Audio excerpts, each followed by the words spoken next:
sahabat datang menemui Nabi Shallallahu Alaihi Wasallam.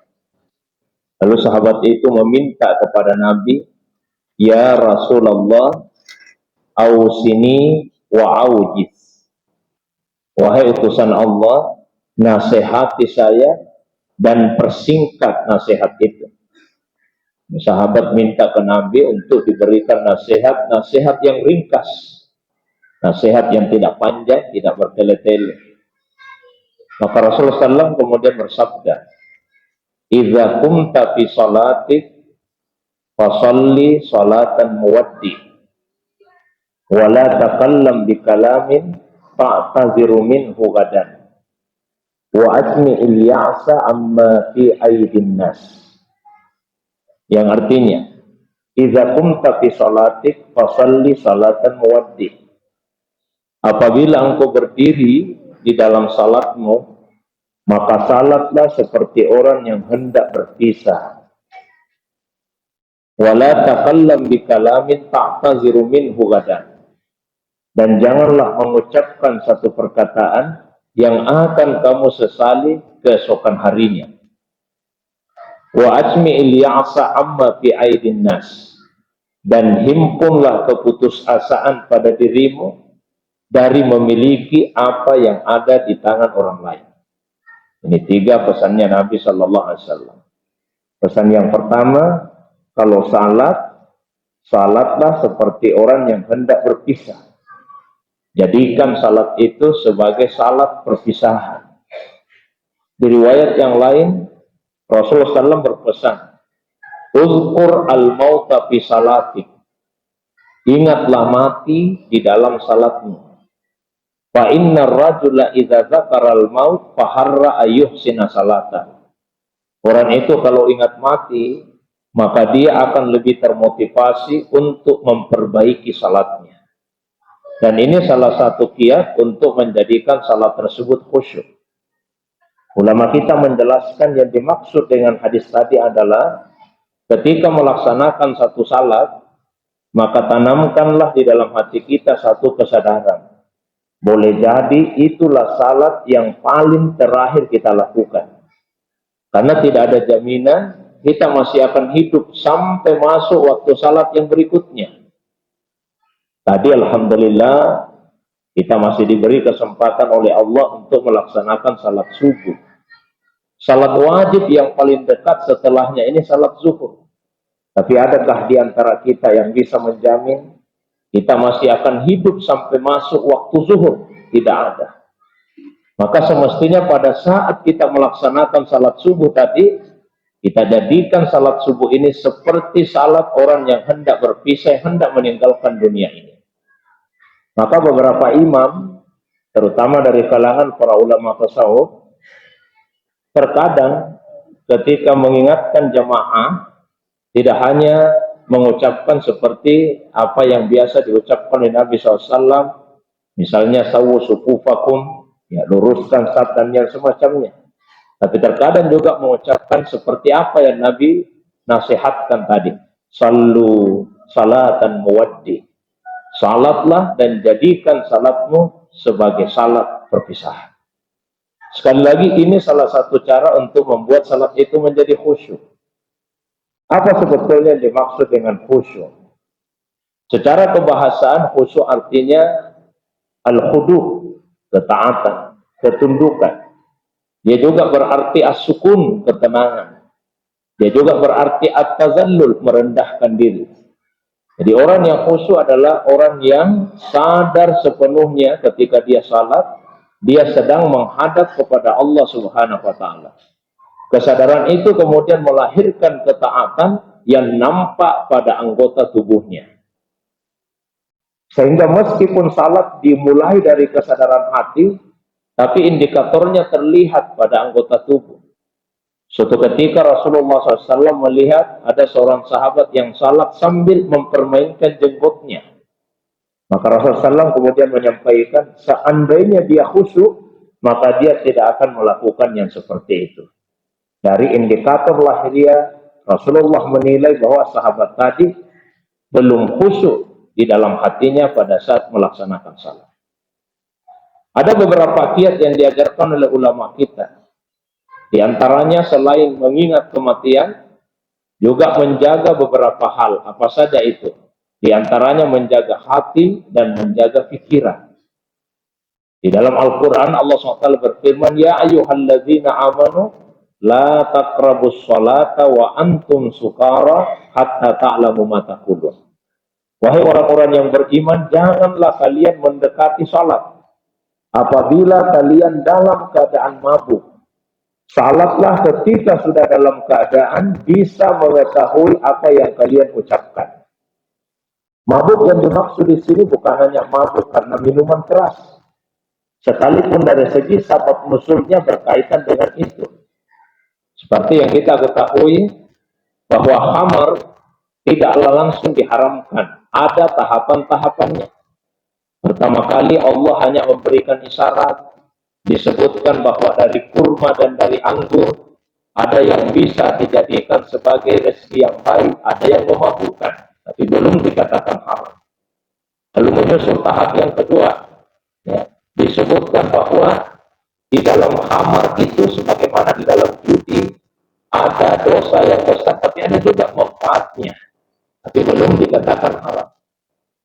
Sehingga para sahabat terkadang masih minum minuman keras. Suatu waktu mereka kumpul minum-minum, masuk waktu salat, mereka langsung pergi salat. Salah seorang jadi imam, saya tidak sebut nama sahabat tersebut, ihtiram sebagai penghormatan. Ketika salat, yang dibaca setelah surah Al-Fatihah, surah Al-Kafirun. Nah, ini kan ayatnya mirip-mirip. Orang tidak mabuk saja biasa salah, apalagi mabuk. Sehingga karena mabuk, yang mestinya dia ucapkan, wahai orang-orang kafir, saya tidak akan menyembah yang kalian sembah. Tapi karena mabuk yang diucapkan apa? Wahai orang-orang kafir, saya juga akan menyembah yang kalian sembah. Nah, turunlah ayat tadi. Ya ayyuhalladzina amanu la taqrabus salata wa antum sukara. Wahai orang-orang yang beriman, jangan mendekati salat apabila kalian dalam keadaan mabuk. Tapi kata para ulama tasawuf, yang dimaksud di situ bukan hanya mabuk karena minuman keras, tapi yang dimaksud adalah mabuk dunia. Kalau kalian masih mabuk dunia, pikiranmu masih pada dunia, jangan dulu masuk di dalam salat. Itu akan membuat salatmu tidak khusyuk. Karena yang kamu ingat, pekerjaanmu, keluargamu, permasalahanmu di dalam salat. Yang terjadi apa? Akhirnya kadang kita lupa rakaat-rakaat salat tersebut. Kita lupa ya, apa yang harus kita lakukan di dalam salat.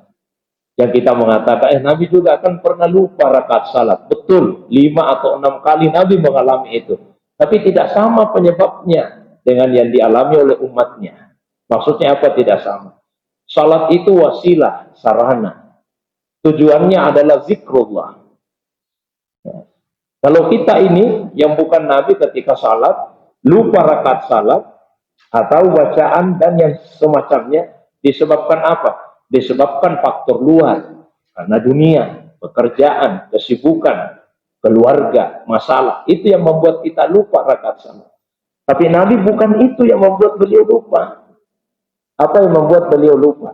Justru karena khusyuknya mengingat Allah. Jadi karena Rasulullah begitu khusyuk mengingat Allah, rakaat salat pun pernah Nabi lupa. Ibaratnya, ada seseorang begitu rindu ingin berjumpa dengan orang lain, katakanlah dengan gurunya, rindu ingin ketemu. Tiba-tiba di tengah keramaian bertemu. Karena begitu besar kerinduannya, akhirnya asik bercengkrama, lupa dengan suasana sekitar. Nah, seperti itulah gambaran yang dialami oleh Nabi. Karena khusyuknya mengingat Allah di dalam salat, bahkan rakaat salat pun pernah Nabi lupa. Kalau ulama fikih yang menjelaskan hadis ini, penjelasannya adalah ya supaya kita tahu kalau kita mengalami hal yang sama.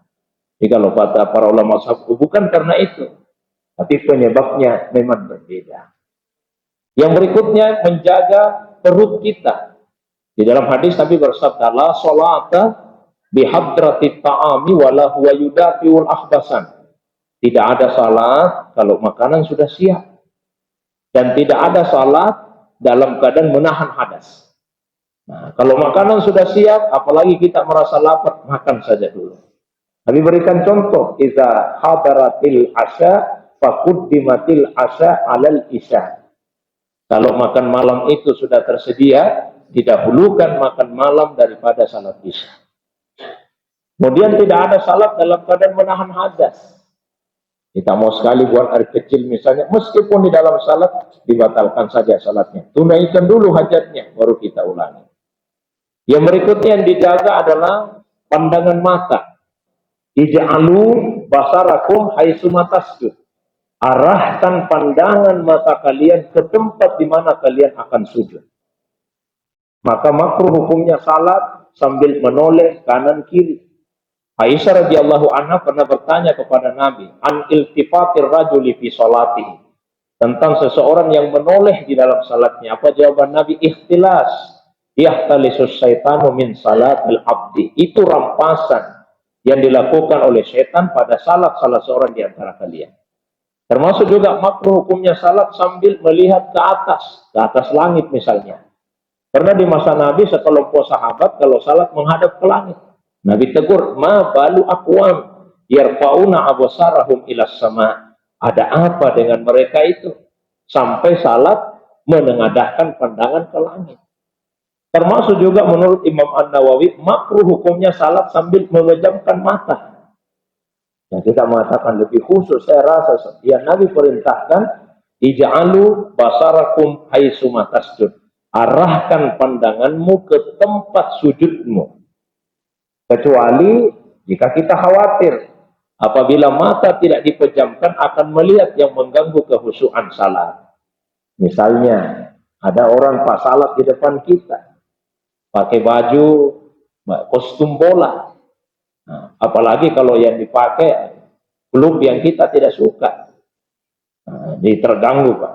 Kita sukanya fansnya misalnya Real Madrid, ini di depan Barcelona yang dipakai. Terganggu kita dalam salat. Atau misalnya ada yang pakai mukena, tertulis di situ nama travelnya waktu pergi umrah, itu terus yang dibaca. Ada orang pakai sarung, mereknya selalu kita mau baca, gajah apa lagi itu?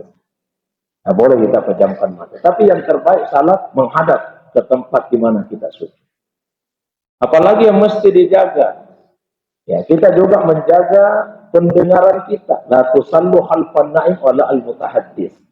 Jangan salat di belakang orang yang sedang tidur dan di dekat orang yang mutahaddits, yang asik cerita-cerita. Apalagi jika ceritanya ya tidak sesuai dengan kenyataan, mengganggu kita dalam salat ceritanya ini. Sebentar selesai salat saya mau luruskan. Nah, itu yang dipikir dalam salat. Termasuk juga menjaga penciuman kita dan penciuman orang. Maka Rasulullah melarang orang yang sudah mengkonsumsi bawang untuk pergi ke masjid. Ya, karena bisa mengganggu penciuman orang lain. Nah, jadi menjaga diri dan menjaga orang lain dalam salat berjamaah. Termasuk misalnya HP. Kita lupa untuk meng-off-kan, tiba-tiba berdering. Dimatikan saja. Yang kita mengatakan ini, tidak batal salat itu kalau kita bergerak. Kita masukkan tangan ke saku baju, ke saku celana, terus kita matikan. Tidak. Gerakan seperti ini tidak membatalkan salat. Yang membatalkan salat kalau kita angkat teleponnya, terus kita jawab, minta maaf nah sementara salat, dan itu baru batal. Jadi kalau kita masukkan dimatikan, menelpon lagi, dimatikan lagi, menelpon lagi, sekalian angkat saja, terus takbirlah, Allahu Akbar. Mudah-mudahan tidak menelpon lagi. Kalau kita ucapkan takbir tidak membatalkan salat. Jadi kalau kita jawab, minta maaf nah 5 menit lagi, nah, itu baru batal. Jangan dimuliakan salat. Jadi gerakan tambahan dalam salat seperti yang saya janjikan tadi, saya uraikan agar rinci. Ada 2 macam klasternya, Pak. Ada gerakan tambahan yang sama bentuknya gerakan salat. Ada gerakan tambahan yang tidak sama bentuknya gerakan salat. Kalau gerakan tambahan itu sama bentuknya dengan gerakan salat, maksudnya apa sama bentuknya? Kita menambah berdirinya, menambah rukuknya, menambah sujudnya, menambah duduknya. Kalau ini yang dilakukan sengaja, batal salatnya. Di 1 rakaat sudah 2 kali sujud, tiba-tiba sekalian kucukupkan 3 kali sujud deh, nah itu batal salatnya. Karena menambah gerakan yang sama bentuknya gerakan salat. Kalau tidak disengaja tidak batal, tapi disyariatkan untuk sujud sahwi. Adapun gerakan tambahan yang tidak sama bentuknya dengan gerakan salat, hukumnya ada 5. Ada yang makruh, ada yang haram, ada yang mubah. Bahkan ada yang sunnah, disunnahkan menambah gerakan. Bahkan ada yang wajib menambah gerakan. Yang makruh kalau tidak ada tujuan yang disyariatkan. Salat, tidak ada masalah di jenggot, di kumis, dielus-elus pak itu jenggot sambil salat. Nah, itu makruh hukumnya. Tidak ada masalah di bulu matanya ibu, dipegang-pegang itu bulu mata sambil salat. Nah, itu makruh. Kalau dilakukan berulang-ulang, gerakan yang banyak, bukan hanya makruh tapi membatalkan. Cuma ulama beda pendapat, ukuran gerakan yang banyak itu seperti apa? Yang sangat ketat mazhab Syafi'i. 3 gerakan berturut-turut dalam satu rukun. Mazhab Syafi'i. Mazhab Hanafi agak longgar. Yang dimaksud gerakan yang banyak, gerakan yang jika ada yang melihat, dia akan bertanya-tanya, apa nak kerja itu? Salat atau tidak? Karena terlalu banyak gerakannya. Kemudian ada gerakan yang mubah dibolehkan. Kalau ada tujuan yang disyariatkan, seperti tadi. Karena bunyi HP Pak, boleh kita mematikan HP itu. Tadi malam saya sampaikan ketika ada yang ingin salat dengan membaca bacaan yang panjang, dia boleh salat sambil memegang mushaf. Itu diperbolehkan. Malah ada gerakan tambahan yang hukumnya sunnah. Sementara salat berlangsung baru sadar, tidak lurus safnya ini. Nah, sunnah kita meluruskan saf. Meskipun harus maju atau harus mundur. Tiba-tiba di sebelah kita ada yang keluar, sunnah kita merapatkan saf. Ya, ini gerakan tambahan yang sunnah. Ada gerakan tambahan yang wajib. Suatu waktu Rasulullah salat bersama sahabat. Dulu Nabi biasa salat pakai sandal di masjid. Karena lantainya masjid, lantainya tanah. Di kadang Nabi salat pakai sandal, kadang tidak pakai sandal. Suatu waktu Rasulullah salat pakai sandal. Sahabat juga di belakang pakai sandal. Nabi tiba-tiba melepas sandalnya. Sahabat yang ada di belakang rame-rame copot sandal semua. Selesai salat Nabi balik belakang. Kenapa kalian lepas sandal? Kata para sahabat, kami lihat Anda melepas sandal ya Rasulullah. Jadi kami juga lepas sandal kami. Kata Nabi, kalau saya melepas sandal, Jibril tadi tiba-tiba datang bisik di telinga saya. Ya Rasulullah, di sandalmu ada najis. Makanya saya lepaskan. Karena tidak boleh salah dengan memakai pakaian yang terkena najis. Nah ini gerakan tambahan yang wajib. Pak. Sementara salat, tiba-tiba saya sadar. Ini sorban saya dikencingi anak saya tadi malam. Wajib saya lepaskan. Wajib saya lepaskan. Atau misalnya ada orang salat pakai sarung. Tiba-tiba jatuh pak sarungnya. Nah, wajib bergerak itu. Jangan sampai ada yang mengatakan, biar saja ini sarung di bawah deh. Batal nanti salatku kalau saya tidak ambil sarung. Malah batal salatnya kalau sarungnya tidak diambil. Kalau auratnya terlihat. Ini gerakan tambahan yang wajib hukumnya. Jamaah yang dimuliakan SWT. Nah, kembali kepada pesan Nabi tadi. Salat dan jadikan salatmu seperti orang yang hendak berpisah. Ini untuk membantu kekhusyuan kita di dalam salat. Apa hukumnya khusyuk? Ulama 2 pendapat. Ada yang mengatakan khusyuk itu faridah, kewajiban. Ada yang mengatakan khusyuk itu fadilah, keutamaan. Sebetulnya kedua pendapat ini bisa dikompromikan jika dipahami bahwa khusyuk bertingkat-tingkat. Yang kewajiban yang paling rendah, apa itu? Sadar kita sedang menghadap Allah. Jadi asal orang salat dia sadar, saya sedang menghadap Allah ini. Itu sudah khusyuk, batas minimal. Di atasnya itu fadilah, keutamaan. Ya. Apa saja? Nabi misalnya ketika ditanya oleh Jibril alaihissalam, ya, beritahu saya apa itu ihsan. Nabi jawab, ihsan itu anta'budallaha ka'annaka tarah. Kamu beribadah kepada Allah seakan-akan engkau melihatnya. Itu khusyuk, tingkat di atasnya. Lebih tinggi lagi fa'in lam takun tarah. Jika kamu sudah tiada, pada saat itu kamu akan melihatnya. Jadi bukan lagi sekedar seolah-olah, tapi memang sudah melihatnya. Nah, ini bukan kewajiban, tapi dia fadilah, keutamaan. Jangan dimuliakan SWT. Yang berikutnya pesannya Nabi, tatakallam bikalam ta'tazil minhu gadan. Jangan ucapkan perkataan yang akan kamu sesali. Apa hubungannya dengan nasihat pertama? Kata para ulama kita, salah satu yang menyebabkan susah khusyuk dalam salat, kalau di luar salat terlalu banyak bicara. Kalau di luar salat terlalu banyak melakukan sesuatu yang tidak bermanfaat meskipun bukan dosa. Ya, kalau di luar salat Pak, kita banyak bicara, terlalu banyak bercanda, yang berlebih-lebihan, membuat kita susah khusyuk dalam salat. Itulah sebabnya di surah Al-Mu'minun Allah rangkaikan qad aflahal mu'minun allazina hum fi salatihim khashi'un. Berbahagialah orang-orang yang beriman, yaitu mereka yang khusyuk di dalam salatnya. Lanjutannya apa? Wallazina hum anil lahwi mu'ridun. Dan mereka yang bisa berpaling dari hal yang sia-sia. Meskipun bukan dosa. Perbuatan yang sia-sia kurang manfaatnya. Perkataan yang sia-sia kurang manfaatnya sekalipun bukan dosa. Itu Allah gandeng. Karena itu yang bisa membantu kehusuan kita dalam salat. Jika kita bisa membatasi ucapan, membatasi perbuatan hanya pada hal-hal yang bermanfaat saja. Lalu kemudian yang terakhir pesannya Nabi. Ajim ilya'sa amma fi aidin nas. Himpunlah keputusasaan pada dirimu dari apa yang dimiliki orang. Artinya apa? Jangan sampai ada keinginan di dalam dirimu untuk memiliki apa yang ada di tangan orang lain. Supaya bisa seperti itu, maka harus qanaah, merasa cukup dengan apa yang Allah berikan kepada kita. Masalah kita ini manusia bukan masalah banyak atau sedikit.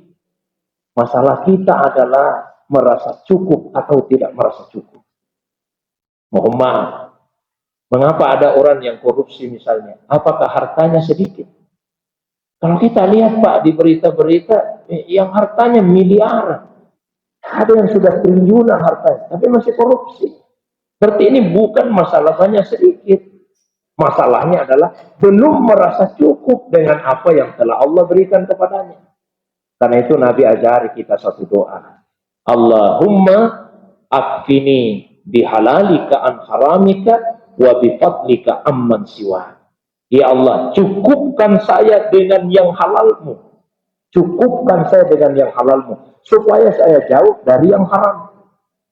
Beri saya rasa cukup dengan apa-apa yang engkau bolehkan ya Allah. Supaya saya tidak lagi melakukan apa yang engkau larang.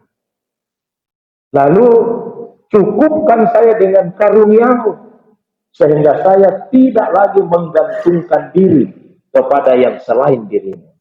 Saya pernah ceritakan suatu waktu Nabi Ibrahim ditanya, Ibrahim, apa rahasianya sampai engkau diistimewakan oleh Allah, diangkat derajatmu, dijadikan sebagai kekasihnya?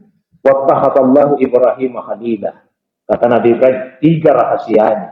Jadi kalau ada yang bisa melakukan 3 ini, insya Allah dia akan dijadikan juga kekasih oleh Allah. Apa itu? 1, kata Nabi Ibrahim, ikhtartu amrallah ala amri ghairihi. Kalau ada perintahnya Allah, ada juga perintah selain Allah dan berbenturan tabrakan, saya lebih memilih perintahnya Allah. 1. Yang kedua, mahtamamtu bima taqaffalallahu li. Saya itu tidak pernah risau, tidak pernah khawatir, tidak pernah cemas dengan apa yang Allah sudah jamin. Rezeki Allah sudah jamin. Saya tidak pernah cemaskan. Bukan berarti kita tidak memikirkan, Pak. Silakan dipikirkan, tapi jangan dicemaskan, jangan dikhawatirkan. Keselamatan Allah jamin. Nabi Ibrahim tidak pernah risau. Buktinya apa? Di dalam api saja, kobaran api yang begitu besar, yang karena besarnya, sehingga yang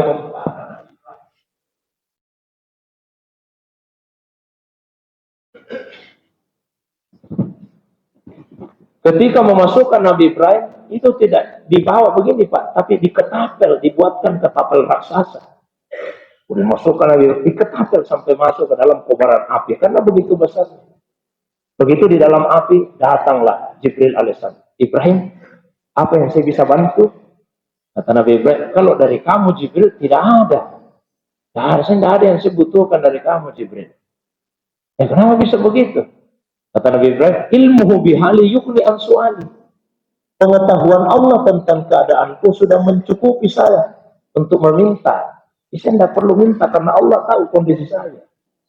Maka yang beliau ucapkan apa? Hasbi Allahu wa ni'mal wakil. Cukuplah Allah bagi saya.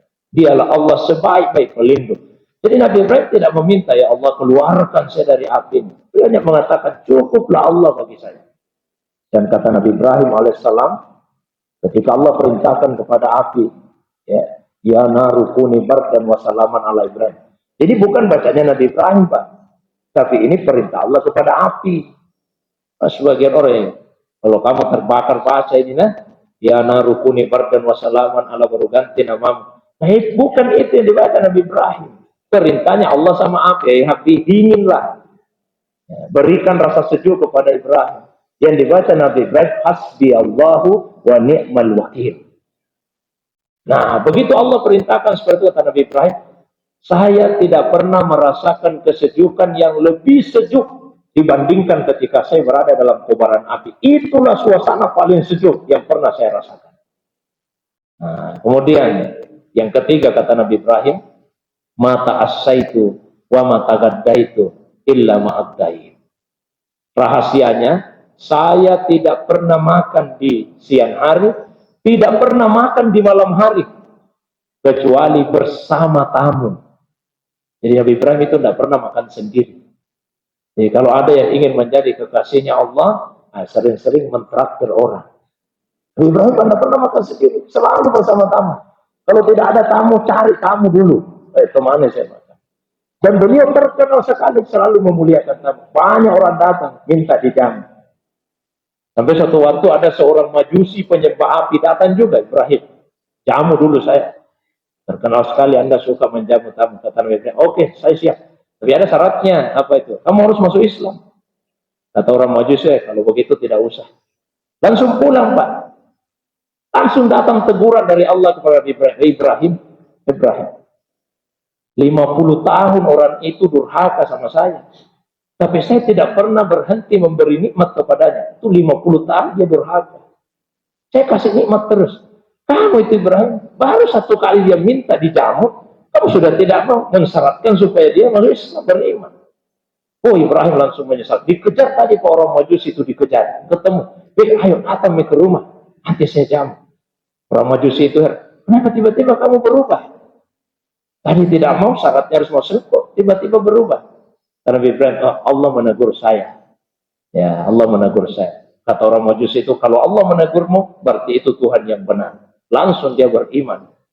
Nah, masuk Islam. Ya, mudah-mudahan Bapak Ibu sekalian, kita bisa menjadikan bulan Ramadan ini sebagai satu momentum untuk menjadikan diri kita sebagai pribadi-pribadi yang baik. Kita melaksanakan salat di bulan Ramadan dengan cara yang lebih baik. Kita juga berusaha untuk menjaga tutur kata, perbuatan kita ya, yang bermanfaat sajalah. Dan yang terakhir, ya, bagaimana supaya kita mencukupkan diri dengan apa yang Allah anugerahkan pada kita, tidak punya sifat tamak, sifat rakus, keinginan, ambisi yang berlebihan untuk memiliki apa yang ada di tangan orang lain. Amin ya rabbal alamin. Alhamdulillah rabbil alamin. Allahumma salli wa sallim ala sayyidina Muhammadin fil awwalin. Wasalli wasallim ala sayyidina Muhammadin fil akhirin. Wasalli wasallim ala sayyidina Muhammadin fi kulli waqtin wa hin. Wasalli wasallim ala sayyidina Muhammadin fil mala'il a'la ila yaumiddin. Wasalli wasallim ala sayyidina Muhammadin hatta tarisal arda wa man 'alaiha wa anta khairul warithin. Rabbana zalamna anfusana wa illam taghfir lana wa tarhamna lanakunanna minal khasirin. Tuhan kami, sungguh kami telah menganiaya diri dengan banyak berbuat dosa, pelanggaran, maksiat. Dan jika Engkau tidak mengampuni dosa-dosa kami, ya Allah, kamilah manusia yang paling rugi di dunia, menderita di hari kemudian kelak. Karena itu, ya Allah, ampuni seluruh dosa-dosa kami. Dosa yang lalu, dosa yang akan datang, dosa yang kecil, dosa yang besar, dosa yang kami lakukan dengan sengaja, dosa yang kami lakukan karena kelalaian, dosa yang kami perlihatkan secara terang-terangan, dosa yang kami sembunyikan, bahkan dosa yang hanya Engkau saja yang paling mengetahuinya, ya Allah. Rabbana ghfir lana wa liwalidayna wa liwalidayna wa liwalidayna warhamhuma kama rabbayana shighara. Tuhan kami, ampuni dosa kami, dosa kedua orang tua kami.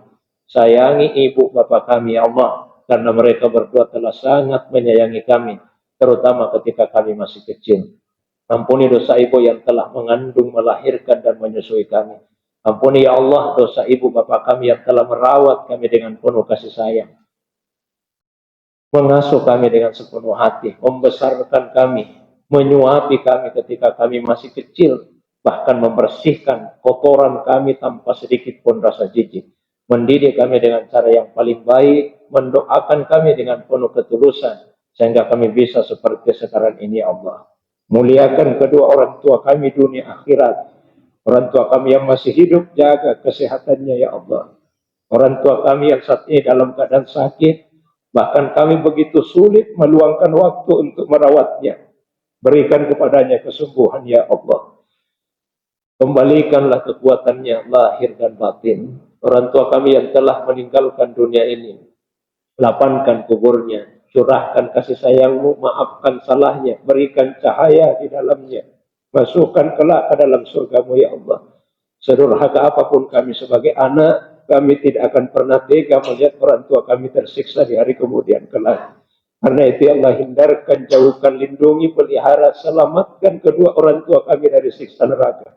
Masukkan keduanya ke dalam surgamu ya Allah, tempat yang penuh dengan kenikmatan.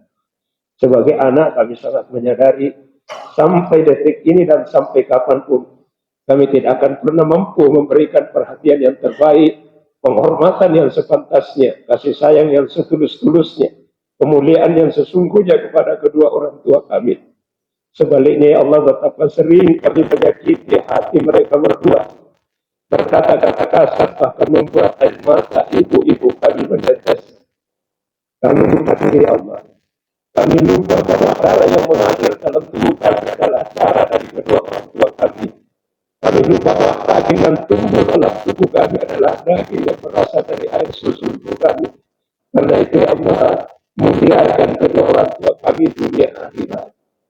Rabbana hab lana min azwajina wa dzurriyyatina qurrata a'yun waj'alna lil muttaqina imama. Tuhan, kami jadikan pasangan hidup, anak keturunan kami menjadi penyejuk mata kami.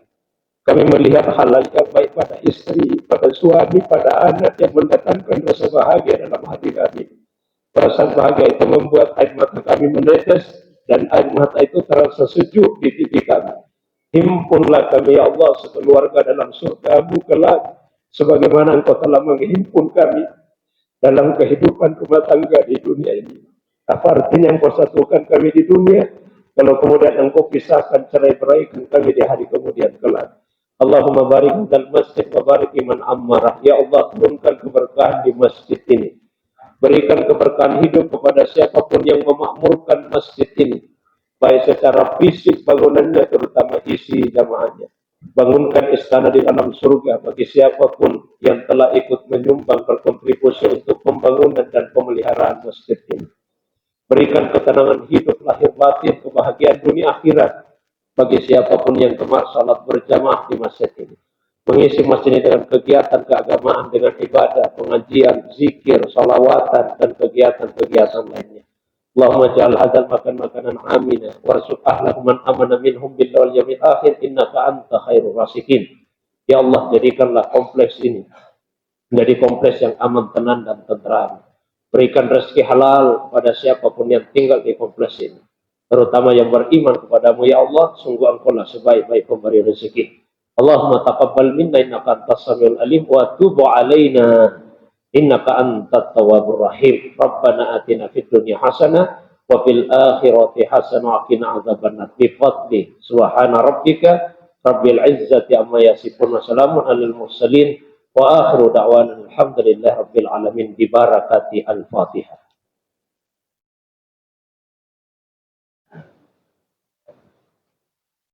Wa ilallahi turja'ul umur. Billahi taufiq wal hidayah. Assalamualaikum warahmatullahi wabarakatuh.